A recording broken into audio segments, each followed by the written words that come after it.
एक छोटे से गांव में आरव नाम का 12 साल का लड़का रहता था। वो बहुत होशियार था, लेकिन उससे भी ज्यादा संवेदनशील दिल वाला। गांव के लोग उसे बहुत पसंद करते थे, क्योंकि वो हर किसी की मदद करने के लिए हमेशा तैयार रहता था। गांव के पास एक गहरी खाई थी, जिसके ऊपर कभी एक पुल हुआ करता था। बारिश और तूफानों ने पुल को तोड़ दिया था, इसलिए गांव वाले दूसरी तरफ के जंगल में नहीं जा पाते थे। लोग कहते थे, उस खाई को कोई पार नहीं कर सकता। लेकिन आरव को ये बात अंदर तक चुभती थी।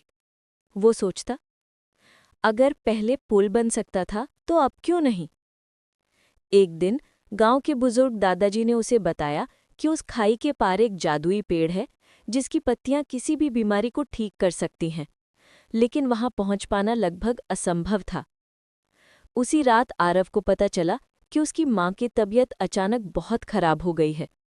गांव के डॉक्टर ने भी हाथ खड़े कर दिए। दादी ने धीमे से कहा, अगर उस जादुई पेड़ की पत्ती मिल जाए, लेकिन बेटा, वो जगह पहुंचने में खतरा है। आरव की आंखों में चमक आ गई। मैं जाऊंगा उस जंगल में, चाहे जो हो जाए। सुबह होते ही वो लकड़ी, रस्सियां और कुछ औजार लेकर खाई के पास पहुंचा। शुरू में उसे यकीन था कि वो पुल बना लेगा, पर काम उतना आसान नहीं था। कई बार रस्सी टूट गई, लकड़ी फिसल गई और उसके हाथों पर घाव पड़ गए, लेकिन हर बार वो उठ खड़ा होता।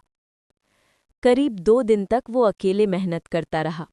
गांव वाले उसे देखकर कहते, बच्चा है, कर क्या लेगा। लेकिन आरव ने किसी की बात पर ध्यान नहीं दिया। तीसरे दिन उसकी मेहनत रंग लाई। उसने एक छोटा लेकिन मजबूत रस्सियों वाला पुल बना दिया। वो डरते डरते उस पर चला, लेकिन पुल ने उसे संभाल लिया। जंगल के अंदर पहुंचकर उसने कई खतरों का सामना किया। कांटेदार झाड़ियां, जंगली जानवरों की आवाजें, रास्ता भटक जाने का डर। लेकिन जादुई पेड़ आखिरकार उसे मिल गया। वो चमक रहा था, जैसे उसमें कोई दिव्य शक्ति बसती हो। आरव ने उसकी कुछ पत्तियां लीं और तेजी से पुल पार करके गांव लौट आया। गांव वाले उसकी हिम्मत देखकर हैरान थे। पत्तियों से दवाई बनाई गई और चमत्कार की तरह उसकी मां धीरे धीरे ठीक होने लगी।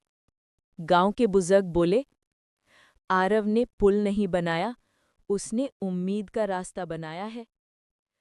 उस दिन